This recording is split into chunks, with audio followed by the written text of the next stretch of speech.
Qu'est-ce qui est arrivé au docteur Auguste Kalakala, dont je détiens les photos? Un dos déchiré, une main mutilée et les jambes dépigmentées. Sommes-nous repartis à l'ère du monopartisme totalitaire avec des enlèvements, l'usage de la torture, des faux coups d'État et de vraies fausses preuves pour arrêter les opposants? Anthony était à un meeting, mais il était là, effectivement, mais il était ministre de la République, délégué général chargé de la réparation des séquelles de guerre au cabinet du chef de l'État. Il n'y a pas besoin, Monsieur le Président de l'Assemblée nationale, de dater l'origine d'Anthony. Anthony a été créé. Ceux qui l'ont créé, nous étions en exil. Le président Nsadima Diallo vient de le rappeler. Grandeur et honneur, un peu d'auteur. De la hauteur, quand on est Premier ministre. Vous m'avez indexé alors que j'ai posé des questions en tant que député. En tant que député. Était-ce une erreur de poser des questions en tant que député? Je crois que c'est ici le lieu pour poser de telles questions. Monsieur le Premier ministre, Monsieur le membre du gouvernement, avant-hier, lors des questions d'actualité, j'avais posé une série de questions et je reste à ma fin. Entre autres, peut-être que les ministres ici présents répondront. Le soi-disant terroriste, l'ex-ministre, le ministre Ntoumi, avait envoyé depuis Mayama ses émissaires afin d'entamer des pourparlers, ce fameux dialogue. Qu'est-ce qui s'est passé? Est-ce qu'on peut dire à la représentation nationale là où les choses n'ont pas marché? C'est moi qui ai la parole, honorable député. Point de commentaire, là où on a tué les gens. Mais si on refait, on ne peut pas refaire le monde avec ça.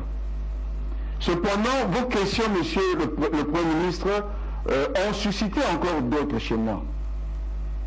Ces questions que je vais vous poser tournent autour de la prévision des événements vécus, de la procédure administrative d'engagement de la force publique au Congo, dans de tels cas, et du respect des droits humains. Monsieur le Premier ministre, Monsieur le ministre, gouverner, c'est prévoir.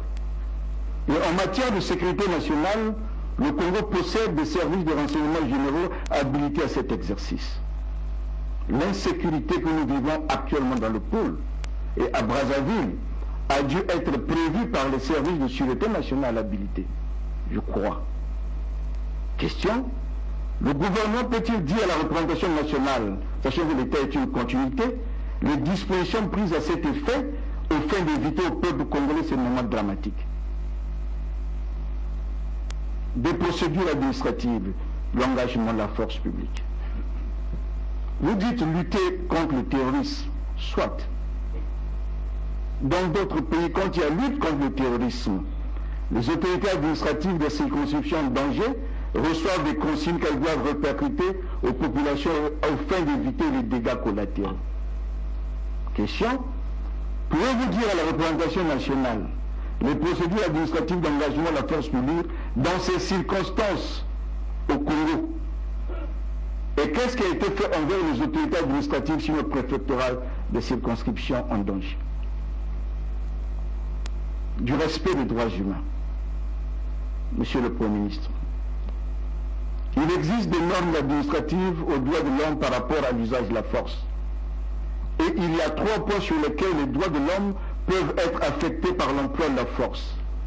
Ces points sont les suivants: le droit à la vie, à la liberté, à la sûreté de la personne, l'interdiction absolue de se livrer à la torture et d'infliger toute punition ou tout traitement cruel, inhumain ou dégradant, le respect de la dignité humaine. Question: qu'est-ce qui est arrivé au docteur Auguste Kalakala, dont je détiens les photos, un dos déchiré, une main mutilée et les jambes dépigmentées. Sommes-nous repartis à l'ère du monopartisme totalitaire avec des enlèvements, l'usage de la torture, des faux coups d'État et de vraies fausses preuves pour arrêter les opposants? Est-ce cela la rupture prônée par la nouvelle République? Qu'est-ce que le gouvernement compte faire pour arrêter ces violations des droits humains?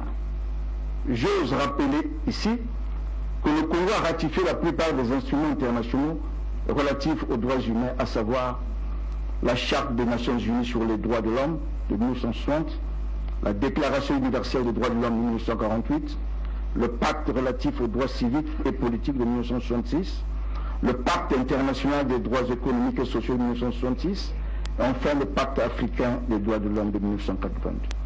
Je vous remercie.